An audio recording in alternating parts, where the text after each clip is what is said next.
ఇది సిర్పూర్ టౌన్ లో చూస్తున్నారు. చాలా రైతులు ఇబ్బంది పడుతున్నారు. ఒకటే కౌంటర్ పెట్టారు, ఇంతమంది రైతులు స్టాక్ కూడా ఎక్కువ చేయలేకపోతున్నారు.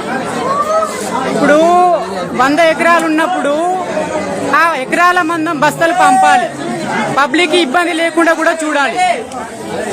వాళ్ళు కైకిలు వదిలేసి 500 మగాళ్ళు వదిలేసి వీళ్ళు 300 వదిలేసి లైన్ లో పొద్దుందా నిలబడడం కంటే అదేదో బయట బ్లాక్ లో కొనుక్కున్న లాభమే వాళ్ళకు.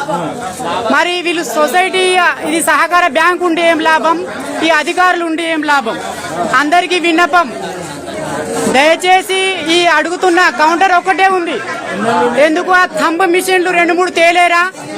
ఆ థంబ్ ఇది కొత్త సిస్టమ్ ఏదో పెట్టిరు, థంబ్ ఇంప్రెషన్ది ఆధార్ కార్డు ప్రకారం. మరి అటువంటి మిషన్లు ఎక్కువ. ఇది ఇంత పెద్ద సిర్పూర్ మండలము, దీంట్లో 2-3 కౌంటర్లు పెట్టలేరా? ఒకవేళ 3 కౌంటర్లు పెడితే అరగంటలో ఈ లైన్లన్నీ ఖాళీ అయిపోతాయి. మరి అటువంటి ఇంకిత జ్ఞానము ఈ అధికారులకు ఎందుకు లేకపోతుంది?